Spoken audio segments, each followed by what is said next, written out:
Bonjour à tous, j'espère que vous allez bien. On se retrouve aujourd'hui pour réaliser de magnifiques sapins au crochet. C'est un tutoriel super facile et rapide à confectionner. Dans ce tutoriel, je vais vous montrer en pas à pas comment réaliser des sapins tout simples que vous allez pouvoir customiser en fonction de vos envies, de votre déco d'intérieur et surtout de votre matériel.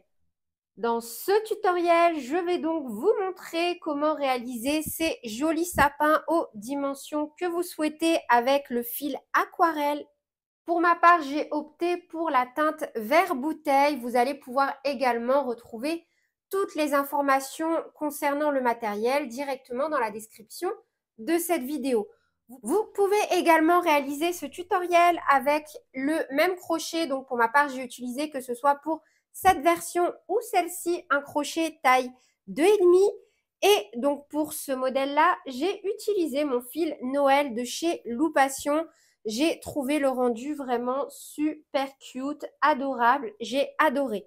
Je vous propose également une ancienne version que j'ai réalisée l'année dernière. Mon magnifique sapin, celui-ci, je le trouve vraiment ravissant. Je l'avais présenté au salon Création et Savoir-faire l'année dernière quand j'étais venue avec Loupation. Je le trouve vraiment splendide. Je pense également que je vais m'en refaire un de ce type cette année et je vous mettrai bien évidemment le lien de celui-ci également dans la description de cette vidéo. Il s'agit donc d'un modèle que j'ai réalisé avec le fil Dream. Vous allez pouvoir retrouver les cônes donc directement sur la boutique de Loupation. Pour ma part, vous voyez, sur certains modèles, j'ai opté pour des petits pics comme ceci avec les sequins, des petits breloques. Là, ici, il s'agit également du fil Noël. J'ai simplement réalisé une maille chaînette de 150 mailles en l'air avec un crochet taille 2,5 et donc mon fil Noël, couleur dorée. Ici, vous allez pouvoir utiliser aussi, si vous le souhaitez, vous savez, des petites épingles. Je ne sais jamais comment ça s'appelle, qu'on se sert pour faire la couture. Si vous en avez avec des têtes colorées, je trouvais que ça pouvait être aussi une superbe idée. Ou alors, vous voyez, partir dans ce type de modèle. Vraiment, vous allez pouvoir agencer vos petites décorations selon vos goûts et vos envies. Je profite de cette vidéo pour vous rappeler que mon livre Granny Square Facile est disponible chez les éditions Erol. J'ai réalisé ce magnifique livre avec les fils de chez Loupation. Dans ce livre, je vous propose la réalisation de 10 carrés granny au crochet ainsi que de 5 modèles inédits. Vous pouvez retrouver dans la description de cette vidéo un lien pour vous le procurer. Je vous invite également à me rejoindre sur mon site internet pour découvrir l'intégralité de mes tutoriels disponibles sur ma chaîne ou en version PDF. Vous pouvez y retrouver un onglet dédié à tous mes tutoriels gratuits sur la déco de Noël. Pour ça, également, je vous laisse un petit lien dans la description de cette vidéo. Vous pouvez bien évidemment retrouver la fiche de réalisation directement dans le petit i en haut à droite ou sur mon site internet www.lecrochetdeplume.com. N'hésitez pas également à participer au concours de création ou à devenir membre de la chaîne pour recevoir des PDF offerts. Mais pour ça, je vous laisse vous rendre dans la description de cette vidéo. Et sur ce, on est parti avec le tutoriel. Pour réaliser ce tutoriel, je vais donc utiliser mon fil aquarelle coton de chez Loupation ainsi qu'un crochet taille 2,5 et un petit marqueur de maille comme ceci. Dans ce tutoriel, je vous propose de venir travailler en spirale. Ça veut dire qu'on commencera directement la première maille de chaque nouveau rang dans la première maille du rang précédent. On va commencer par réaliser un cercle magique.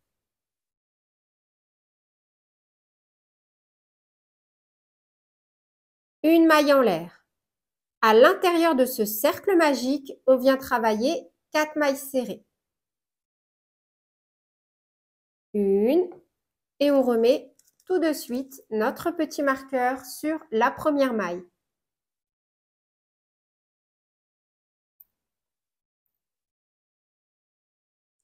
2,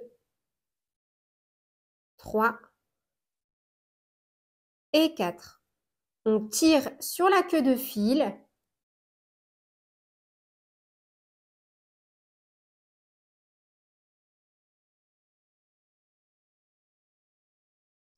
Et directement dans cette configuration-là, là où on a mis notre petit marqueur, on vient faire une maille serrée. Et on remet tout de suite le petit marqueur sur la première maille du rang numéro 2.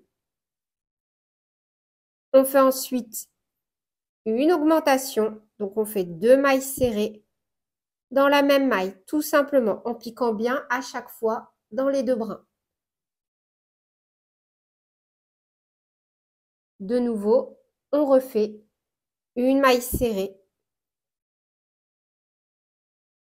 Et dans la maille suivante, on pique bien dans les 2 brins, toujours du début jusqu'à la fin, on piquera à chaque fois dans les 2 brins. Et on fait une augmentation, c'est-à-dire 2 mailles serrées dans la maille du rang précédent. On termine le rang numéro 2 avec un total de 6 mailles serrées. Pour le rang numéro 3, on va répéter de nouveau une maille serrée, une augmentation, cette fois-ci 3 fois, pour un total de 9 mailles serrées. Donc on pique dans la première maille, là où on a notre petit marqueur, et on fait une maille serrée. On déplace notre petit marqueur et on vient marquer la première maille, donc du rang numéro 3.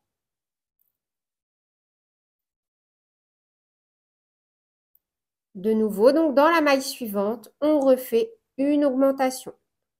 Ça veut dire qu'on fait 2 mailles serrées dans chaque maille. Et on répète cette séquence. Une maille serrée et dans la maille suivante, une augmentation. Donc là, moi, comme vous le voyez, j'en profite pour dissimuler mon fil. Une maille serrée et dans la dernière maille, une augmentation. On termine donc le rang numéro 3 avec un total de 9 mailles serrées. Pour le rang numéro 4, on va répéter la séquence suivante. 2 mailles serrées, une augmentation 3 fois pour un total de 12 mailles serrées. Donc dans la première maille, on fait une maille serrée. On déplace notre petit marqueur et on le remet sur la première maille de notre rang numéro 4.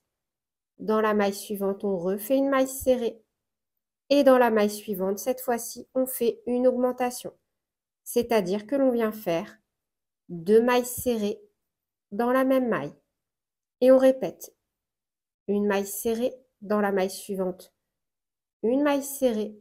Et dans la troisième maille, une augmentation. On répète cette séquence une dernière fois. Une maille serrée. 2 mailles serrées. Et dans la dernière maille, 2 mailles serrées pour créer une augmentation. Pour le rang numéro 5, on va simplement faire une maille serrée dans chaque maille du rang précédent pour un total de 12 mailles serrées.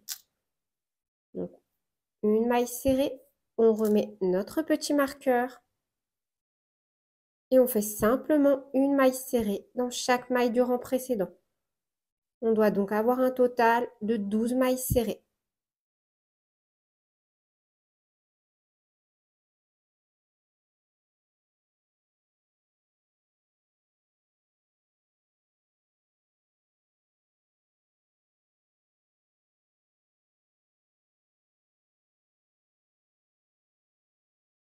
Pour le rang numéro 6, on va faire 3 mailles serrées, une augmentation et on va répéter cette séquence 3 fois pour un total de 15 mailles. Donc, une maille serrée, on déplace notre petit marqueur.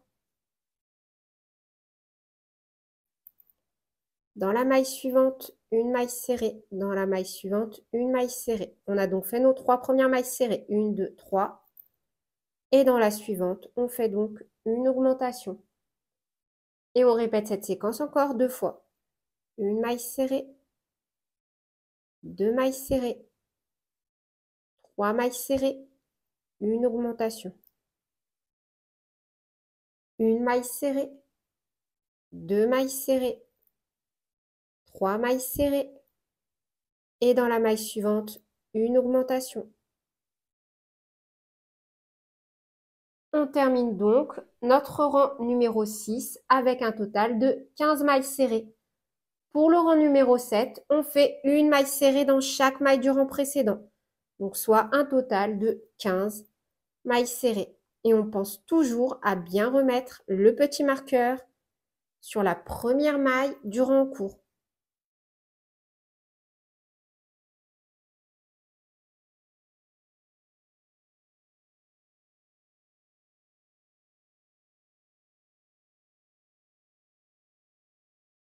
Pour le rang numéro 8 et sur le même principe, je pense que vous avez compris, on va faire 4 mailles serrées, une augmentation 3 fois pour un total de 18 mailles serrées. Et en fait, on va répéter ces séquences, donc à chaque fois les rangs pairs et impairs, autant de fois que nécessaire pour obtenir les dimensions que l'on souhaite. À chaque rang supplémentaire d'augmentation, on rajoute une maille serrée supplémentaire à la séquence.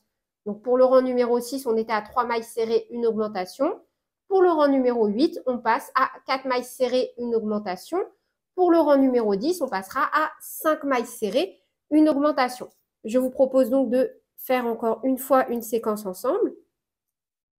Donc là, pour le rang numéro 8, on fait donc une maille serrée. On déplace notre petit marqueur. 2 mailles serrées. 3 mailles serrées. 4 mailles serrées. Une augmentation. Et on répète cette séquence encore 2 fois. Une maille serrée. 2 mailles serrées. 3 mailles serrées. 4 mailles serrées. Une augmentation. Une maille serrée, oups, une maille serrée, 2 mailles serrées, 3 mailles serrées, 4 mailles serrées et forcément dans la dernière maille des rangs pairs, on termine toujours par l'augmentation. Et pour les rangs impairs, on fait donc à chaque fois une maille serrée dans chaque maille qui se présente à nous. Donc là, pour ce rang, un total de 18 mailles serrées.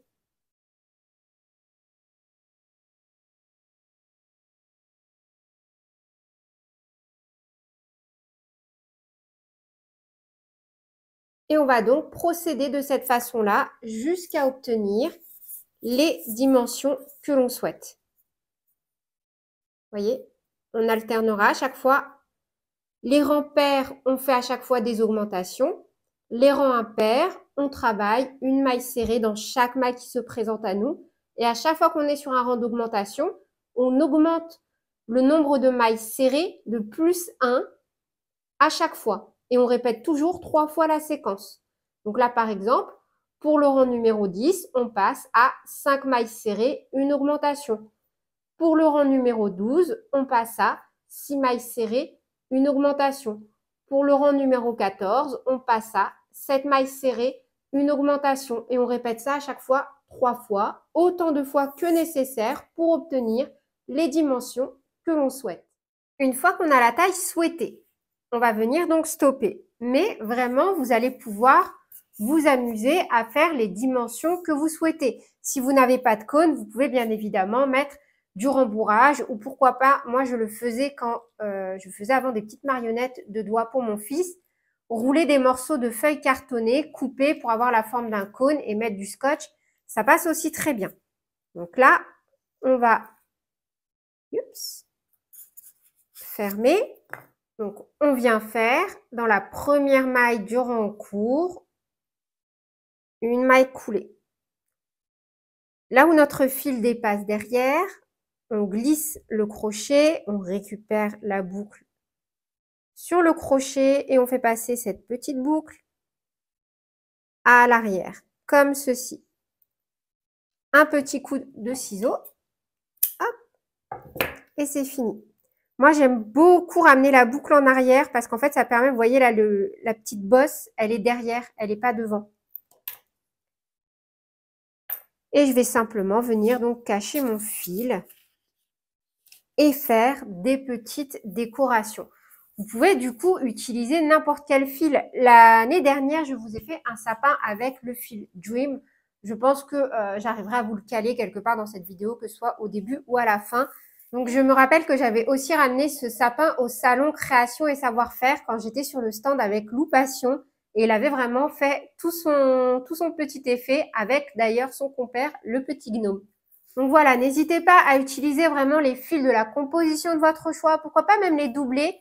Là, à l'heure actuelle, je me tâte à faire les versions les plus maxi cônes que Elodie a sur son site en mélangeant justement ce fil avec un autre fil pour aller un peu plus vite. Voilà, je ne sais pas trop encore ce que je vais faire. Mais c'est sûr et certain que pour ma déco de Noël perso, je vais m'en réaliser quelques-uns à venir disposer sur ma table. Et voilà, c'est tout pour cette vidéo. J'espère qu'elle vous aura plu. Sur ce, je vous fais plein de bisous. Prenez bien soin de vous et à très bientôt pour de nouveaux tutoriels. Salut!